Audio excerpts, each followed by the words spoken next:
Mga kaibigan, welcome back. Napakainit po ng pag-uusapan natin. Big time NBA agent sinabing may politika sa Gilas, Pilipinas. At may sagot po si Terdy Ravenna kung bakit wala siya sa Gilas. At nagulat ako mga kaibigan. Statistically, mas mataas po pala ang stats ni Terdy sa Gilas kumpara sa mga kasulukuyang guards natin.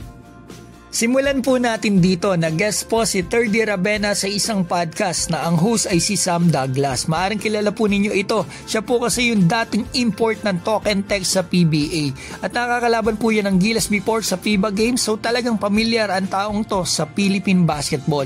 Natanong po niya si Terdy kung bakit wala ito sa ating Gilas Pilipinas kasi siya ay hindi makapaniwala. Ito po ang sagot ni Terdy. I've always asked that question. Why is he not on the team? Is it something political? How are you with your peers? I'm good. I got nothing against any of the players on the national team. I love them to death. They're my brothers. We've been through a lot. Management? I don't know. It's something that's internal that I don't really try and force myself. Right. They would, of course, they would reach out to you if they really wanted you, but I wouldn't try and go out of my way to really take a spot. Talent tells me you should be on the national team. So why are you not there? So it got to be something else off the court. I think it would be off the court if there's anything. Right. I mean, Correct me if I'm wrong. Sabi po ni Terdy, okay sila ng players ng Gilas. Sa management naman daw, hindi po niya alam. At kung meron man daw talagang dahilan, tingin niya maaaring off the court yung dahilan. At akalain mo, may nag-comment po dito sa video na ito ni Terdy. President po mismo ng isikat na bigating sports agency at agent po ng mga bigating NBA players. Player po nito si Josh Giddey, Dyson Daniels, Lachlan Olbrich, kabilang na po ang mga Gilas players natin. Si Kiefer, si Matthew Wright, at Terdy Ravenna. So in short, agent ni Terdy ang nag-reply, nag-comment sa video na ito. I'll say what Terdy won't say. It's nothing short of comical that he isn't on the team. He is the pioneer of Filipino basketball and his resume speaks for itself.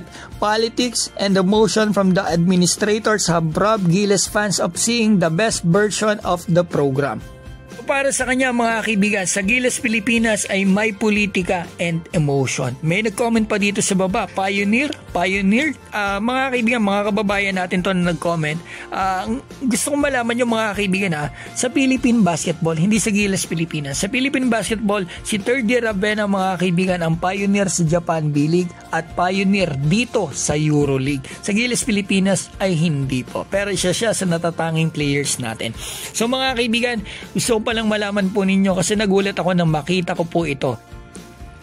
Ito po yung overall stats ni Terdy sa FIBA. Yan nakikita naman natin mga kaibigan. Taas pala ng stats niya at napakarami niyang laro. Almost 9 points per game. Mas mataas po pala yung stats niya dito sa mga guards natin. Scottie Thompson, ito yung stats pala niya sa FIBA. Napakaraming games niya. 4 points, 5 rebounds, 4 assists. Yan makikita natin. Mas mataas kay Scottie Thompson. Mas mataas din si Terdy dito kay Chris Newsom mga kaibigan. 6 points, 3 rebound, 2 assist. Yan, nakikita po natin. Chris Newsom yan. So, tingnan pa natin yung iba para at least makita rin natin. Calvin Oftana, sa bagay, shooting guard si Terdy. Pero alam ko, combo guard din siya. Kaya niya rin mag-point. So, ito makita natin. Si Calvin Oftana, 3 points per game, 2 rebound, 1 assist. Ito, makikita pa natin dito. Sino pa nga ba? CJ Perez. Dos din ang position nito kaso limitado lagi yung playing time. So makikita natin ba kahit mababa yung playing time ni Perez pala, at least nagkaka-idea tayo. Mataas yung puntos niya. Kumbaga mga kaibigan 7 points, 2 rebound and 2 assist. Yan mga kaibigan nakikita naman natin. Isang guard lang pala natin mga kaibigan ngayon ang mas mataas sa stats ni Terdy. Ito nga yan si Dwight Ramos mga kaibigan. And take note, wala po akong sinabi na mas magaling si Terdy sa Gilas guards natin or mas magaling ang guards natin ngayon kay Terdy. Ito po ay napapag-usapan lang natin kasi di ba nasabi nga po ni Daniel Moldovan yung resume ni Terdy. His resume speaks for itself. Alam ko mga kaibigan, marami po kayong gustong sabihin about dito sa video na ito. Basta yung hiling ko lang po ay supportahan po natin silang lahat. Sila Terdy, sila Kiefer, at wag po natin silang i-bash. Especially sila Scottie Thompson, sila Newsom, at kasulukuyang players natin, pati na si Coach Tim at SBP. Mga kaibigan, mag-comment na po kayo sa baba at maraming salamat po.